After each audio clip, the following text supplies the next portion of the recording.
WhatsApp de Transcomer, puesto de bolsa de comercio, presenta a las 5 con Alberto Padilla.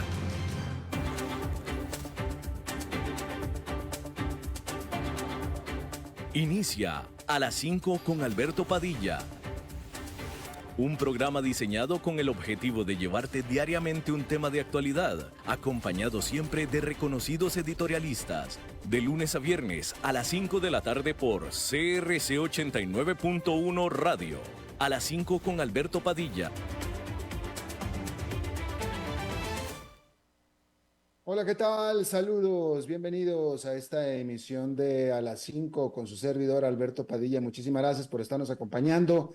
Gracias por estar ahí. Le mando cálidos saludos desde la señal de CRC 89.1 Radio en San José, Costa Rica, desde donde estamos transmitiendo hasta el punto en el tiempo, en el espacio en el que usted nos está escuchando, porque estamos saliendo en diferentes vías simultáneamente, por ejemplo, en Facebook Live, en la página de este programa, A las 5 con Alberto Padilla. Estamos disponibles en el canal de YouTube de este programa. Estamos en podcast en las principales plataformas como Spotify, Apple Podcast, Google Podcast y otras 5 importantes más. Estamos disponibles también en TikTok. Aquí en Costa Rica, este programa que sale en vivo en este momento a las 5 de la tarde, se repite todos los días a las 10 de la noche aquí en CRC 89.1 Radio. En esta ocasión me acompaña, como usualmente lo hace, tratando de controlar los incontrolables, el señor David Guerrero, y la producción general de este programa, siempre poderosa, desde Colombia, a cargo del señor Mauricio Sandoval. Hay que comenzar informándole que,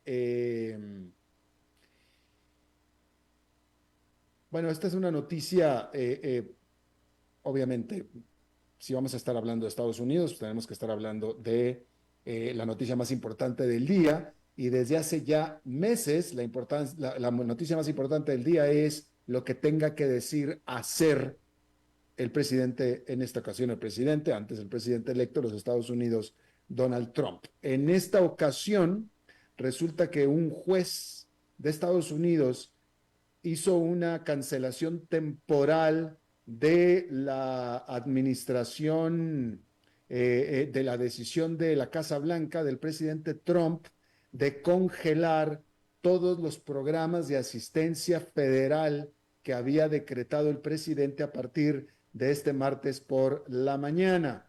Esto lo hizo el presidente mientras realiza una revisión. La nota que yo estoy leyendo la dice, la informa como una revisión ideológica de el gasto gubernamental. Este término ideológico, asumo, por la fuente de la que estoy leyendo la nota, asumo que tiene razón de ser en el sentido de que el término ideológico viene en el comunicado oficial que la Casa Blanca hizo sobre esta decisión. Pareciera un término más de opinión que informativo, pero por el medio de donde estoy sacando yo esta nota, quiero pensar, y así es como debería de ser, que el término ideológico fue utilizado en el comunicado oficial, pero la nota habla de que la Casa Blanca realizará una revisión ideológica del gasto del gobierno. Esta orden se supone que debería de haber comenzado a tener efecto en la tarde de este martes, pero se desató una serie de confusiones entre todo tipo de organizaciones, como las no lucrativas, educativas y otros programas más de asistencia y sociales que dependen de dádivas, de transferencias del gobierno federal, así como ciudadanos civiles que reciben beneficios directos por parte de programas como son, por ejemplo, el Medicaid, que es el seguro médico de la gente pobre de los Estados Unidos.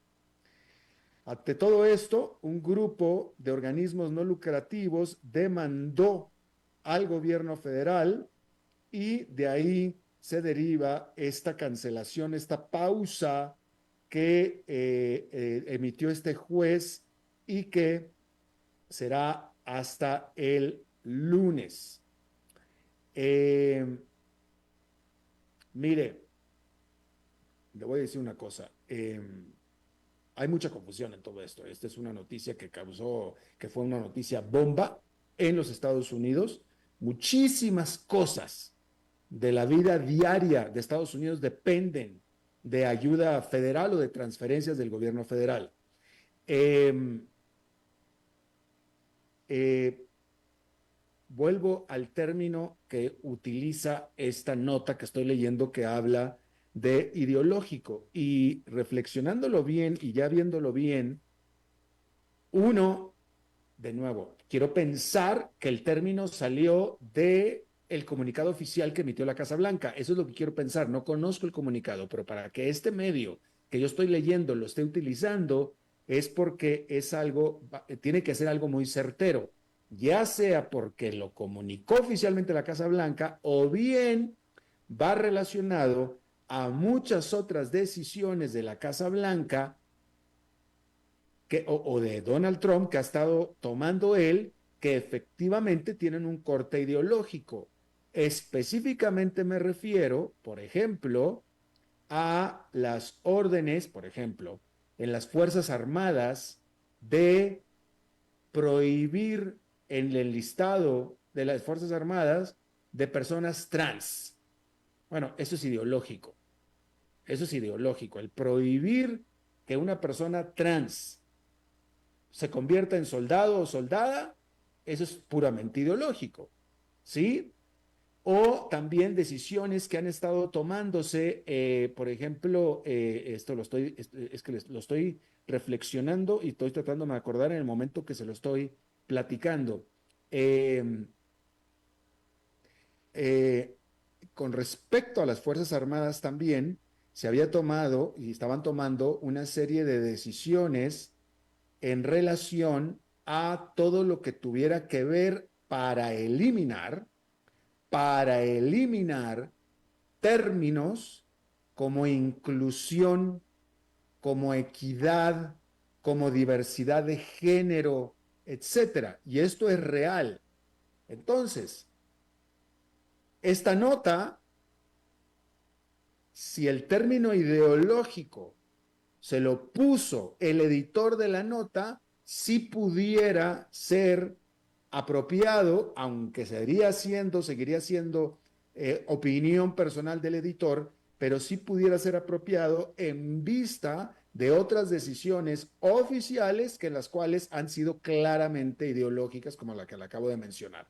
Entonces, de acuerdo a lo que ha estado haciendo el presidente Donald Trump, perfectamente bien este congelamiento, esta pausa, congelamiento de las ayudas federales pudiera perfectamente ser para revisar no tanto si hay desperdicio o qué, sino por ejemplo, se está dando dinero o usando fondos federales para cualquier cosa que tenga que ver para diversidad de género, tratamientos hormonales, ayudar a personas que se cambien de sexo, cosa que este presidente está totalmente opuesto.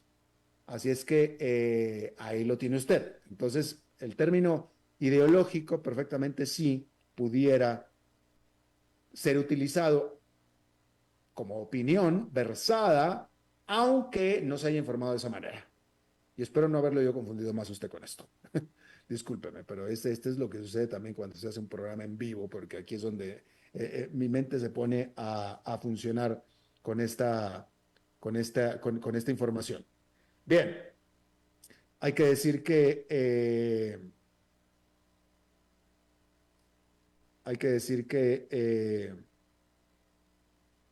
Dinamarca, el país de Dinamarca, anunció sus planes de aumentar su seguridad sobre el Ártico en sociedad con las Islas Faroe y con Groenlandia que son dos de sus territorios autónomos. Este propuesta de plan que incluye una inversión de $2,000 millones en vigilancia, por supuesto que se da justo después de las últimas declaraciones de Donald Trump acerca de Estados Unidos adquiriendo a Groenlandia. El Ministerio de Defensa de Dinamarca dijo que su país afronta serios retos de seguridad en el Ártico. Pero nótese que estamos hablando del Ártico, no de Groenlandia. Es sobre el Ártico con la ayuda de Groenlandia y también con las Islas Faroe. El primer ministro de Serbia renunció después de meses de protestas antigubernamentales. Milos Vučević, que es un cercano aliado de Aleksandar Vučić, que es este presidente de ultraderecha y que estaba aferrándose al poder por ya casi una década, a pesar de los señalamientos de haber hecho fraude electoral. Esta última tanda de protestas antigubernamentales comenzaron en noviembre, después de que un techo se colapsó en una estación de ferrocarril en la norteña ciudad de Novi Sad, matando a 15 personas. Finalmente, el primer ministro de Serbia renunció. Decir que hordas enardecidas atacaron en Kinshasa, la capital de la República Democrática del Congo, a las embajadas de Ruanda, de Bélgica, de Uganda, de Kenia y de Francia. Estaban protestando estaban protestando en contra de el asalto que sufrió la ciudad de Goma por parte de fuerzas respaldadas por Ruanda, por parte del grupo M23. La Unión Africana mantuvo una reunión de emergencia para impulsar un fin a las hostilidades en esa ciudad en la frontera entre el Congo y Ruanda. La producción económica de Alemania seguramente se contrajo,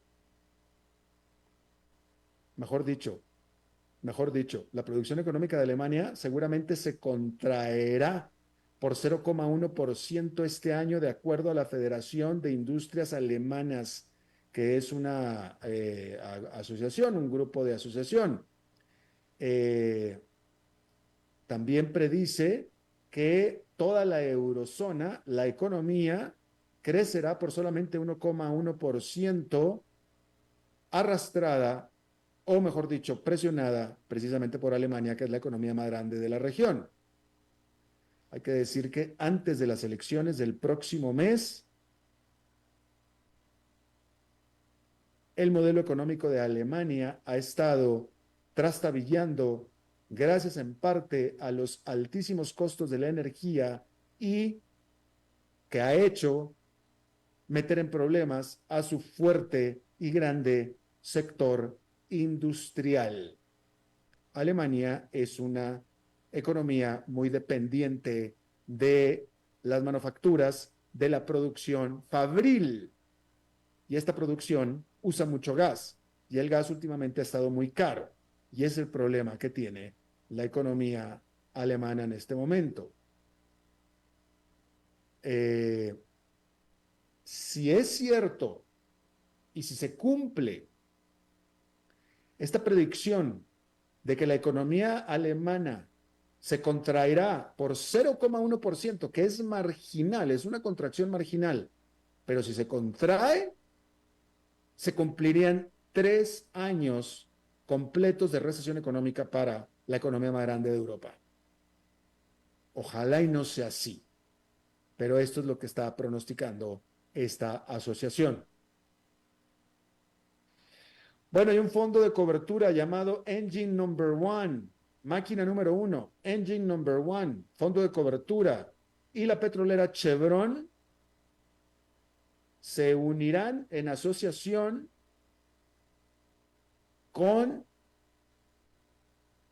la empresa productora de equipamiento energético GE Vernova para producir plantas generadoras eléctricas para centros de inteligencia artificial en Estados Unidos. Estas plantas serán propulsadas por gas natural y tienen el objetivo de entregar 4 gigawatts de energía para el 2027. Este joint venture se anuncia justamente en el momento en el que Silicon Valley y básicamente toda la industria tecnológica de los Estados Unidos está en este momento en shock, literalmente en shock, por la súbita, repentina, poderosa y portentosa competencia que se dio por parte de China al anunciar DeepSeek, que estuvimos hablando ayer de todo detalle. Le invito a que vea el programa de ayer hablando de DeepSeek, pero donde justamente la implicación de lo que se encontró con DeepSeek es que todo este tipo de inversiones que se han estado anunciando, grandilocuentes, gigantescas, masivas como esta, para alimentar tecnológica y en este caso energéticamente al desarrollo de la inteligencia artificial, resulta que pueden ni siquiera ser necesarias en lo más mínimo, porque resulta que China, vea la entrevista de ayer, pero todo resulta que China está prácticamente a la par de Estados Unidos en inteligencia artificial, habiéndose gastado una fracción de lo que se gasta Estados Unidos. ¿Sí? A este respecto, hay que decir que los inversionistas están todavía tratando de entender las implicaciones de este último noticia, de este último desarrollo en inteligencia artificial. Porque este asunto de DeepSeek se anunció apenas el fin de semana, estamos a martes y ha causado estragos, estupor, sorpresa, shock en Silicon Valley, como estábamos viendo. DeepSeek es una startup china que tiene temblando en este momento, pequeñita, es una pequeñita empresa y tiene temblando a todo Silicon Valley en este momento. Como decíamos ayer, las acciones de Nvidia se desplomaron por 15% ayer, este martes se recuperaron un 6%. Bueno, hasta la última vez que chequé. Hay que decir que el gran temor de los inversionistas es la tremenda eficiencia que está demostrando tener DeepSeek, específicamente los modelos de inteligencia artificial de DeepSeek, ¿sí? Porque hasta ahorita lo que se conoce es que se desempeñan prácticamente tan bien como los rivales occidentales, es decir, los de Estados Unidos, hacen lo mismo que hace ChatGPT. Se descubrió que China está haciendo exactamente lo mismo que está haciendo Estados Unidos, exactamente igual, la misma capacidad, pero muchísimo más barato en su desarrollo, simplemente porque usa muchísima menos capacidad computacional y mucho menos energía, por tanto, también. Es decir, lo hacen mucho más eficiente, muchísimo más eficiente. ¿Sí? Ahora, claro, para lo que es inteligencia artificial en general, esto parece muy buenos prospectos. ¿Sí?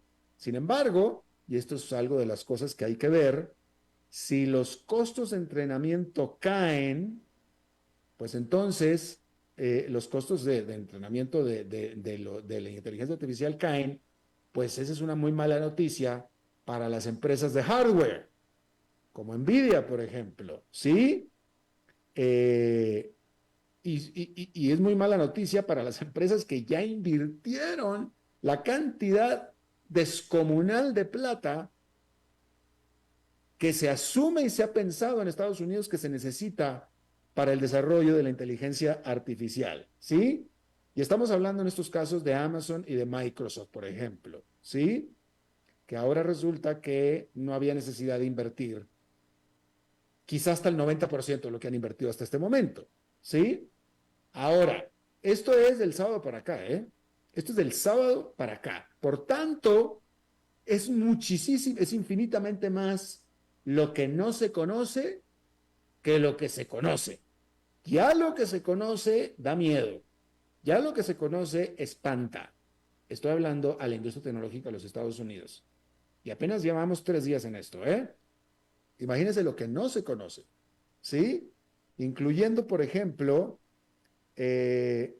cómo el propio progreso de China afectará la demanda generalizada por inteligencia artificial y también, por supuesto, si acaso Estados Unidos terminará aplicando algún tipo de restricción sobre este último desarrollo. Por lo pronto, el presidente Donald Trump admitió que lo que sucedió con DeepSeek es un wake-up call, le llamó él, una llamada de despertador, lo dijo el presidente Donald Trump, de tal manera que está pues totalmente consciente de lo que está diciendo. Déjeme...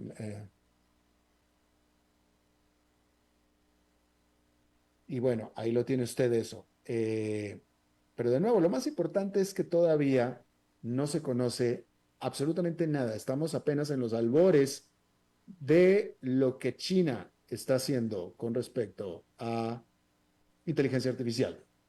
Bueno, hay que decir que otra startup, en este caso estadounidense, marcó un hito este martes. Estamos hablando de la startup de nombre Boom Supersonic, quien con su modelo de prueba este martes rompió la barrera del sonido con el modelo de prueba XB-1. Este avión prototipo lo lanzó a volar por primera vez y por primera vez rompió la barrera del sonido, que era justo lo que quería hacer.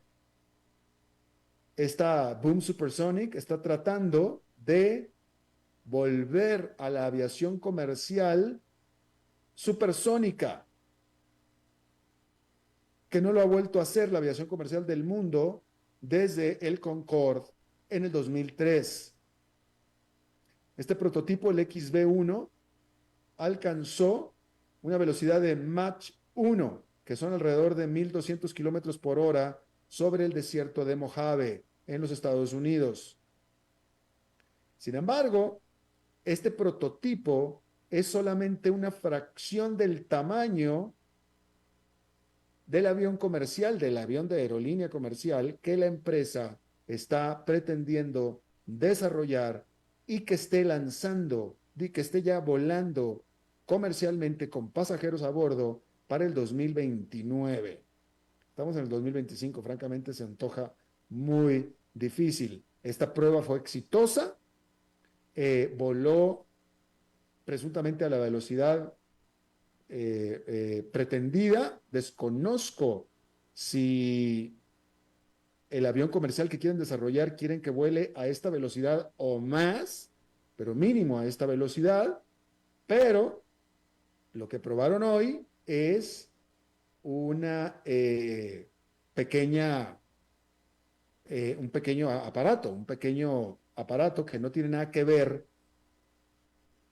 con el lanzamiento de lo que ellos quieren hacer, que es un avión comercial en forma. Vamos a hacer una pequeña pausa y regresamos con nuestra entrevista de hoy.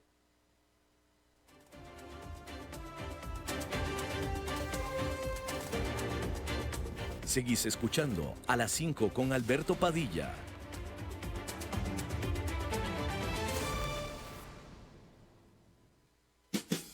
Para llegar pronto al trabajo, sea inteligente, porque si pasamos uno a la vez, el tránsito no se detendrá. Por eso, sea cortés, uno a la vez. Un mensaje de esta emisora asociada de Canara.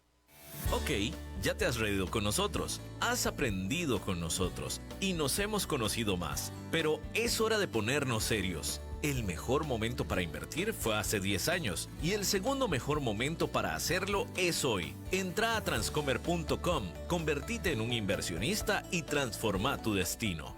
Transcomer, puesto de bolsa de comercio. Construyamos juntos su futuro. Somos expertos en eso.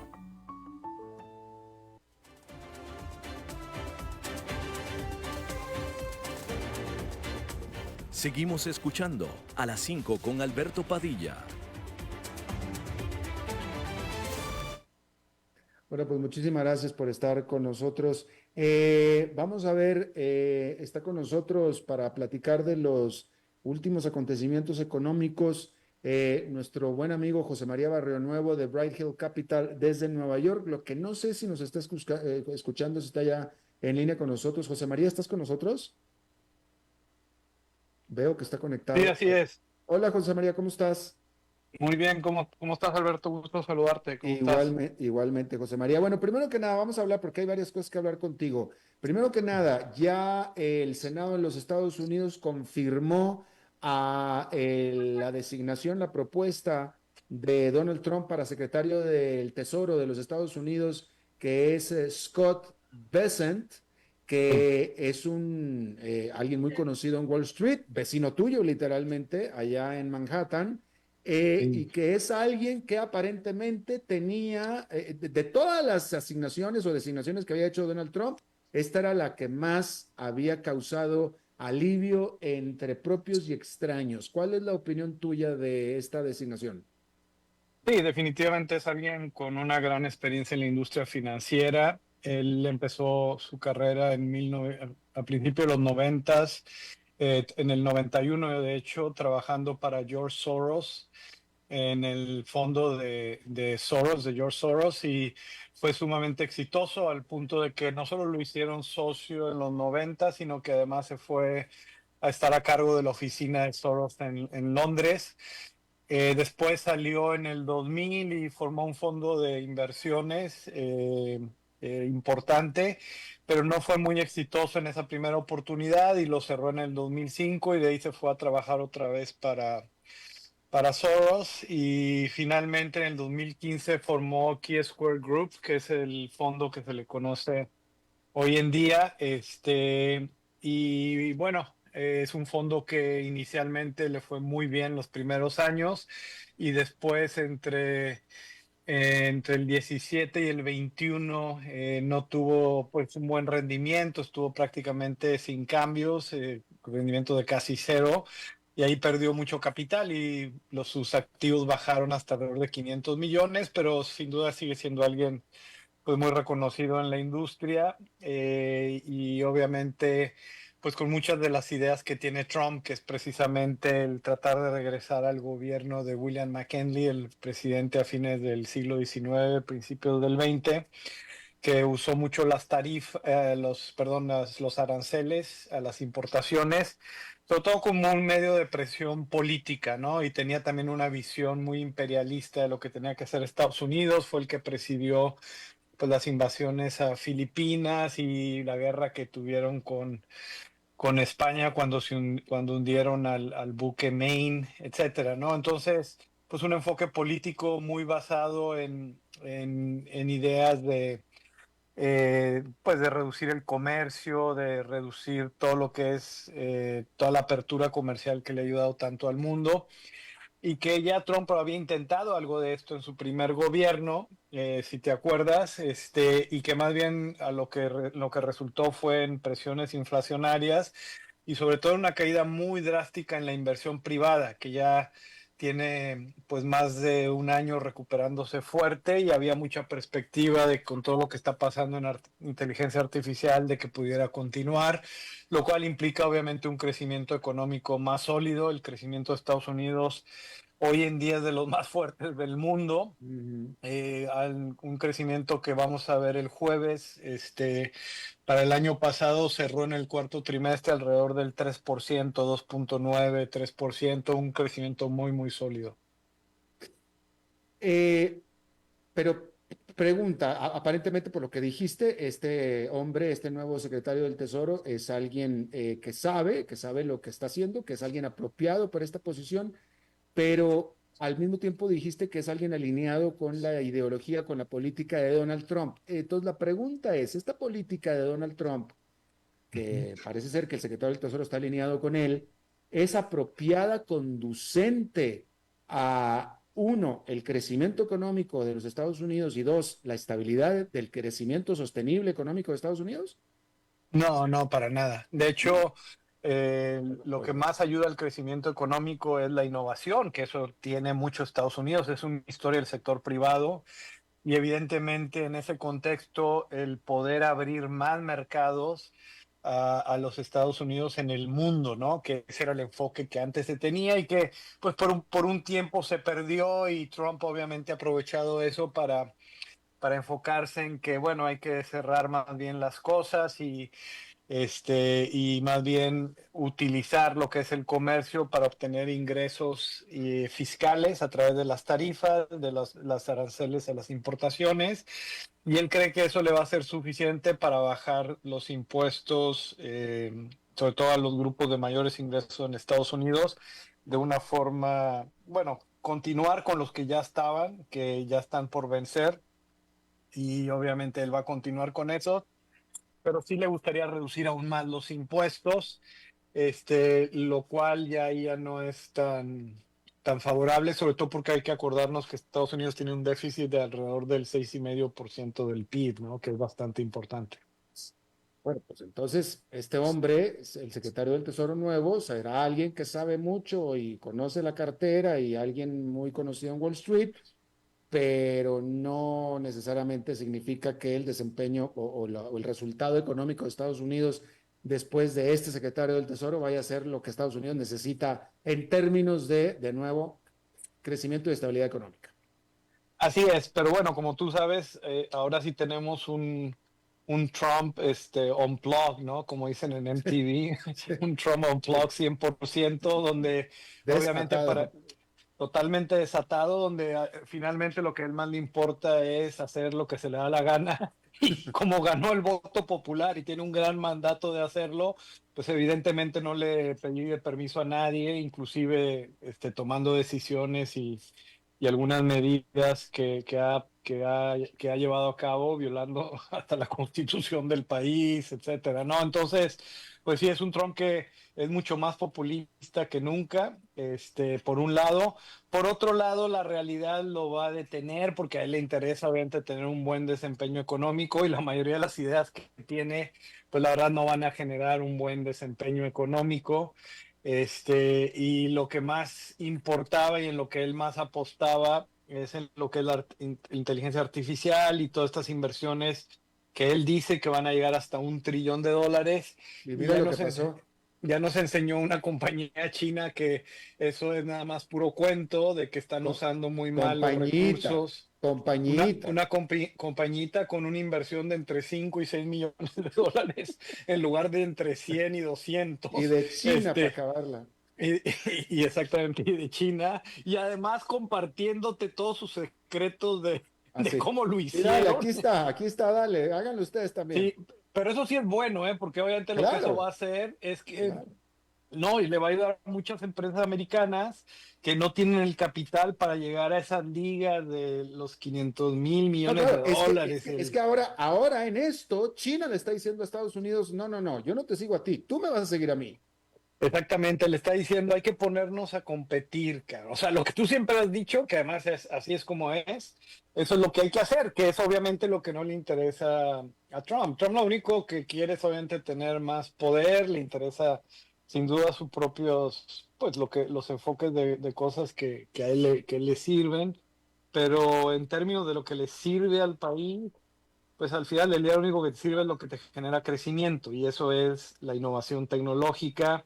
Irónicamente, la migración es uno de los factores que más explica el gran crecimiento que ha tenido Estados Unidos a través de los siglos y ya se han intentado, de hecho en el siglo XIX hubo un tiempo en que detuvieron toda la migración de gente proveniente de China, ¿no? En los 1800 y a partir de ahí la inflación aumentó fuerte, obviamente no había suficientes trabajadores, los salarios tuvieron que aumentar muchísimo.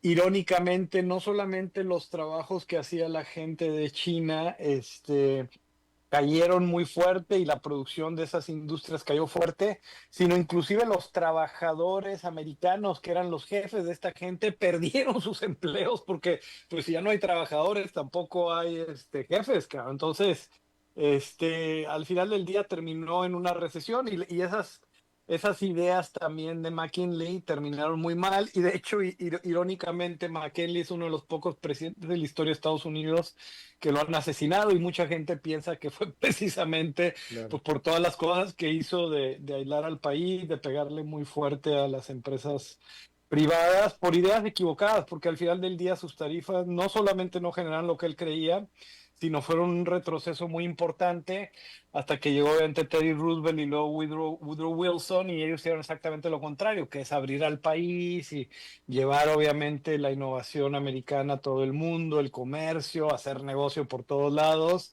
y eso es lo que siempre ha hecho a Estados Unidos, pues el país que ha llegado a ser con innovación y siguen siendo, obviamente Estados Unidos sigue siendo un país muy fuerte y un líder en innovación. Lo positivo es que China, obviamente tiene un rol más importante. No es tampoco un rol de al tú por tú, pero sin duda que esta semana le dio una gran lección de decir, pues las cosas que hacerlas bien, eficiente, con un mejor sentido, y eso beneficia a decenas de compañías americanas que querían meterse en ese sector, pero no podían porque pues no iban a poder conseguir 500,000 millones de dólares, una cosa así, y ahora ya no, necesitas 10, 15, 5, por ahí, por allá, y obviamente también va a enfocar a los más grandes a decir, bueno, tienes que usar mejor los recursos y te están dando demasiado dinero para lo que quieres hacer. Por eso es que Nvidia perdió 600,000 millones de dólares, ¿no? En un día prácticamente. Claro. José María, ante todo esto, todo pareciera indicar que mañana es la decisión de la Reserva Federal de la primera reunión de política monetaria, que termina mañana miércoles, y Sí. es ampliamente esperado que vaya a dejar las tasas de interés estables, es decir, que vaya a hacer una pausa en el movimiento de tasas de interés. Preguntas, ¿tú crees que así va a ser? Y dos, si esa es la decisión adecuada. Sí, no, definitivamente así va a ser y es Ujú. porque en realidad la economía, por más que en el verano del año pasado parecía que empezaba a debilitarse y el mercado laboral un poco también, pues la realidad es que al final del día esta es una Reserva Federal que no le importa la inflación, o sea, su mandato de inflación, no lo toma en la consideración que tiene porque no tiene una política que va a llevar la inflación al 2% en ningún momento. Hoy en día, de hecho, la inflación se ha mantenido, En la que a ellos tres. les gusta seguir, la subyacente de gastos personales se ha mantenido al 2,8%, pero con muchas presiones a la alza. Y el jueves vamos a ver que el crecimiento fue de cerca del 3%. El crecimiento potencial de Estados Unidos de mediano plazo es 1,8%, o sea, estás muy arriba, tienes la brecha del producto la tienes negativa, o sea, estás creciendo muy arriba de lo que es tu producto potencial hoy en día. Y en ese sentido, pues las presiones inflacionarias siguen latentes, porque al final es una Reserva Federal que es un chiste, o sea, al final ellos se enfocan en la tasa, la manejan bastante mal, ya lo hemos platicado antes, se tardaron, ellos deberían de haber empezado, primero que nada, a sacar toda la liquidez, pero en los ríos de liquidez que le dieron a la economía, acuérdate que de tener alrededor de 2,5, 3 trillones de dólares después de la crisis financiera que fue brutal en el 2008, 2012. Estos aumentan prácticamente en poco menos de 5 trillones de dólares la liquidez en la economía, lo llevan su balance a cerca de 9 trillones de dólares. Y ese lo han reducido en un poco más de 2 trillones. El problema es que les faltan todavía otros dos más y ellos siempre deberían de haber empezado reduciendo la liquidez, pero se hacen locos porque al final Estados Unidos, por más que nunca nadie se quiera enfocar en eso, pues tiene un sector financiero o estructuralmente hablando que no es tan sólido como todo el mundo cree. Y no estoy hablando de algunos de los grandes bancos que pues el principal es JP Morgan y es un banco muy bien administrado, bien manejado, pero estoy hablando del sector en general sigue teniendo y sigue dependiendo de esa liquidez para sobrevivir. Lo vimos en el 23, acuérdate Con cuando, los bancos sí, medianos. exactamente, que empezaron a subir las tasas de largo plazo y empezaron a caer los bancos regionales, bancos medianos, y obviamente lo que hicieron fue darle marcha atrás. Ellos estaban en ese periodo, estuvieron haciendo lo que tenían que hacer y le dieron marcha atrás. Pero pues resulta que sigues teniendo un exceso de liquidez enorme y pues por eso la economía nunca se desacelera mucho. O sea, están como nada más jugando aquí y allá con las tasas, pero cometiendo el error de subir mucho las tasas cuando al mismo tiempo estaban dando liquidez. Eso se contradice totalmente. Y finalmente fue a partir de junio del año pasado que empezaron. Inicialmente en el 22 ellos redujeron mucho la liquidez, luego más bien le dieron mucho a los bancos a partir de marzo, abril del 23. Y luego a partir del junio del año pasado empezaron a decir, oye, ahora sí en serio, vamos a reducir esto. Y empezaron a reducir, han bajado lo que se llaman los repos, las operaciones de reporto que ellos hacen con la banca, se llaman reverse repos. Básicamente todo eso lo bajaron a 500 mil millones de dólares de haberlo tenido en un poco más de 1 trillón. O sea, habían hecho un ajuste bueno al principio, luego le dieron marcha atrás y luego finalmente en la segunda mitad del año pasado dijeron, sabes que ahora sí vamos en serio. Y bueno, la inflación ahí sí empezó a bajar y la economía parecía al principio que bajaba un poco, pero sigue habiendo demasiada liquidez, entonces no bajó mucho, es muy poco, empezó a bajar, pero de un nivel altísimo, entonces muy poco lo que ha bajado, y luego tienes que este señor dice, no, hay que bajar las tasas en 50 puntos bases, para evitar una recesión según él, y bueno, ahí va y las baja un montón, y luego al siguiente mes primero la baja en 25, luego 50, y luego después mejor no hay que hacer nada, y ahora que sí, y ahora que no. No, el problema de la Reserva Federal es que no tiene liderazgo hoy en día, Pero, y es una institución que sin liderazgo no funciona bien. Pero una pregunta. ¿Qué tan cierto es el factor Trump? Porque todo, lo que yo leo, yo por lo que leo, yo no soy ni, tú eres el analista, eres tú eres el que produce la noticia, yo leo la noticia, pero lo que yo estaba leyendo es que la Reserva Federal tenía la intención de seguir bajando tasas, pero cuando llega Trump amenazando con aranceles y etcétera, y con de reducir las tasas de los impuestos, dicen, espérame, a lo mejor se va a disparar la actividad económica y eso va a ser conducente a la inflación, así es que mejor nosotros pausa y veremos a ver qué sucede. ¿Le das crédito a eso tú?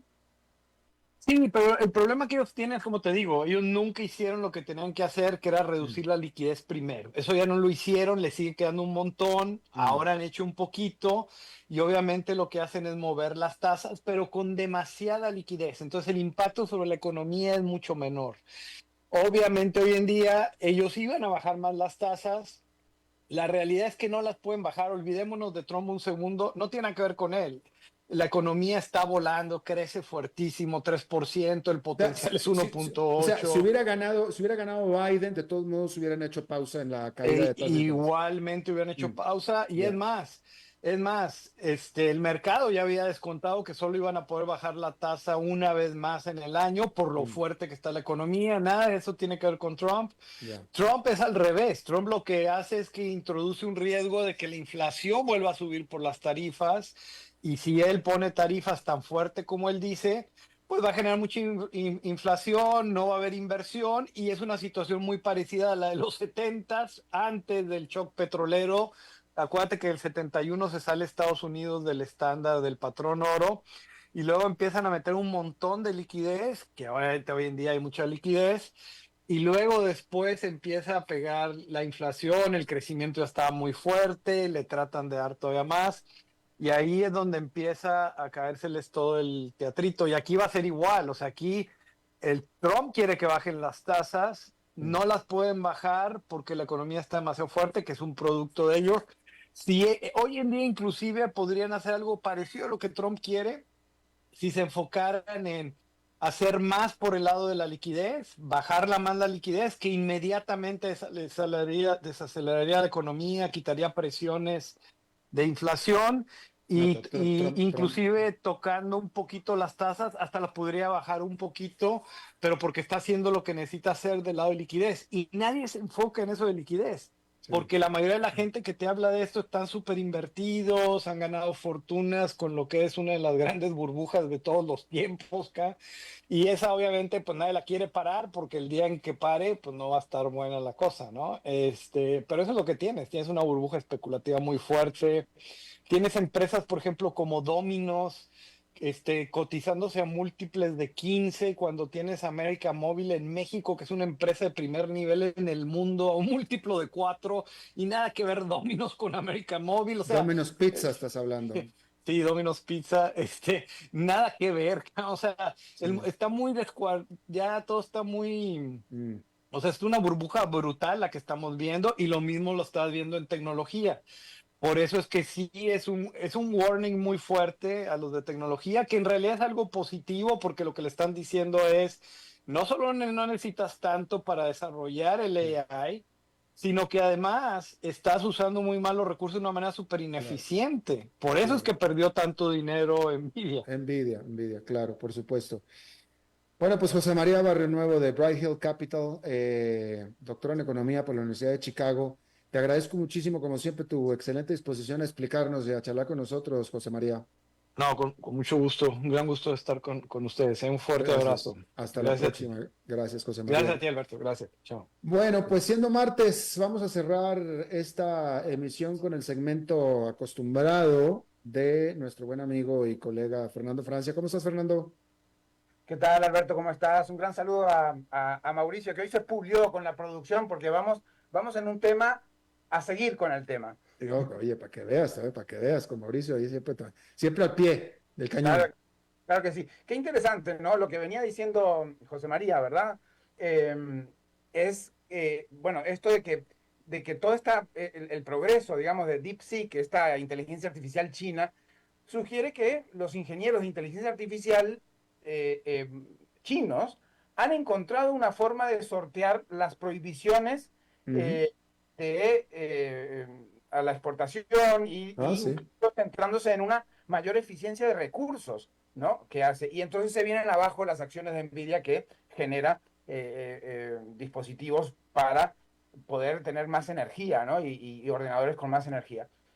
Eh, digamos que estamos llegando a un momento en donde las leyes del mercado, en donde la especulación y todos estos elementos generan burbujas, y como decía José María, ojalá que no se reviente porque va a ser un caos tremendo, como las que ya hemos vivido, pero potenciadas, ¿verdad? Y yo les voy a comentar algo que parece chiste, o en realidad es chiste, pero es real.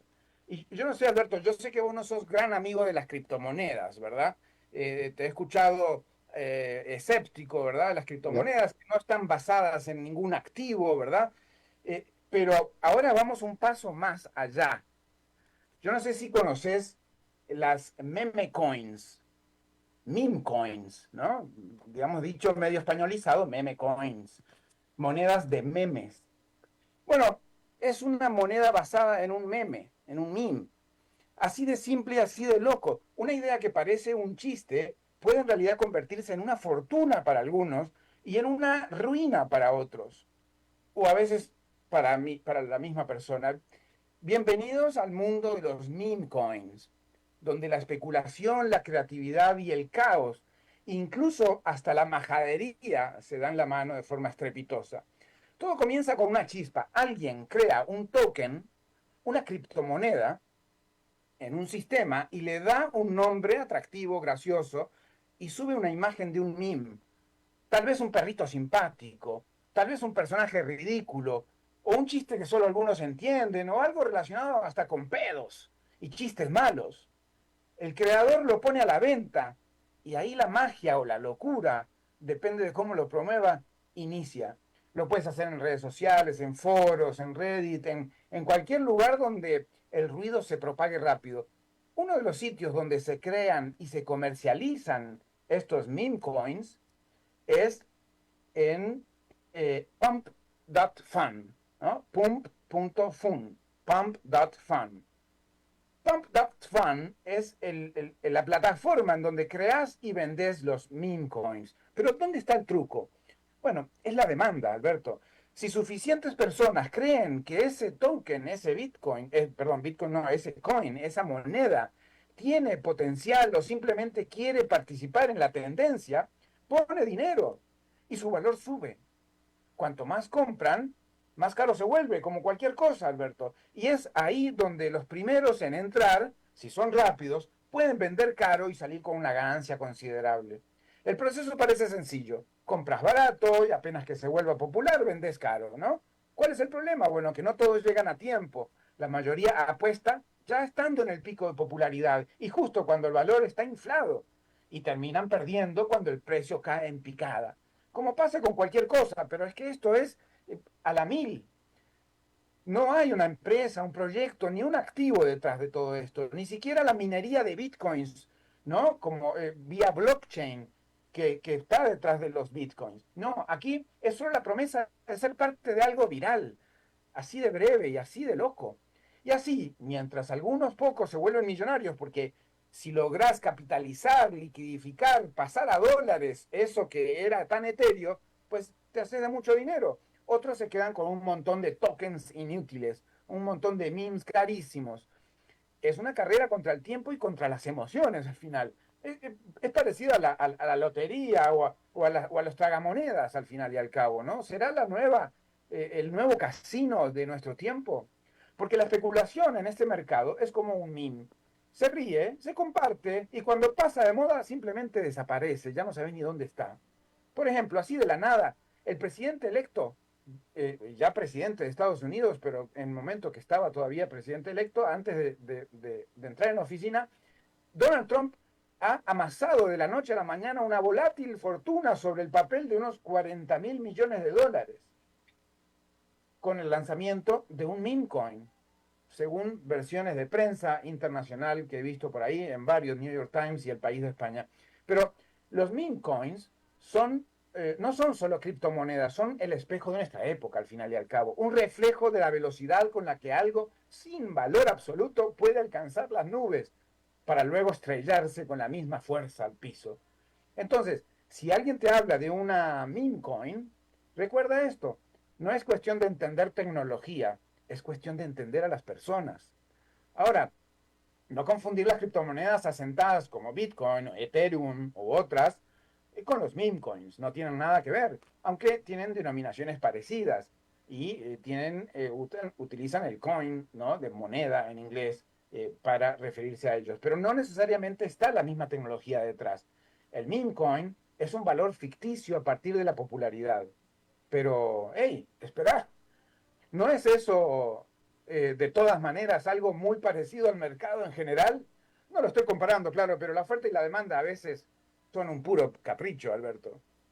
Gracias, Fernando. Estuve desconectado un momento porque tuve aquí un corte de luz, pero al final, y perdóname si no va con el meollo de la presentación que estabas haciendo, pero al final Donald Trump está haciendo lo que toda la vida ha hecho, que es vender su imagen, vender su apellido, ponerle Trump a todo. Le puso Trump, hasta ropa hubo Trump, trajes Trump, había corbatas Trump, había una universidad Trump, todo es Trump.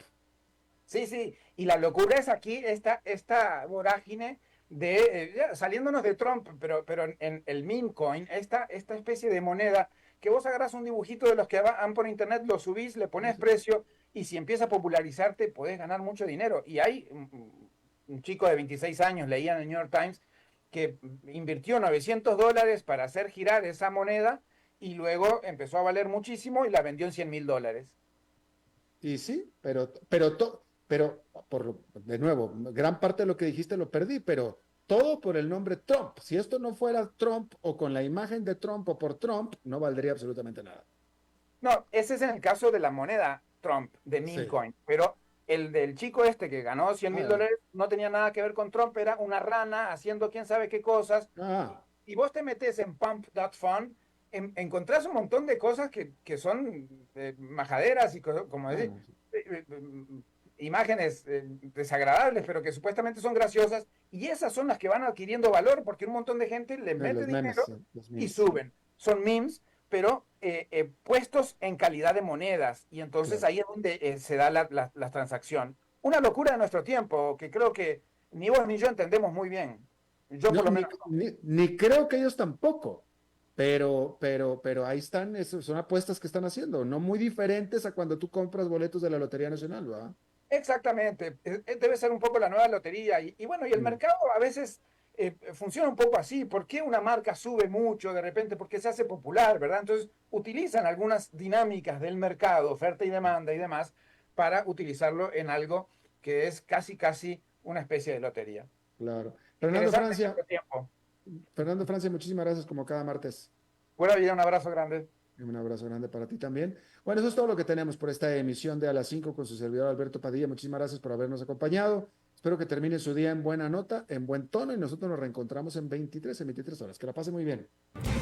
A las 5 con Alberto Padilla fue traído a ustedes por Transcomer, puesto de bolsa de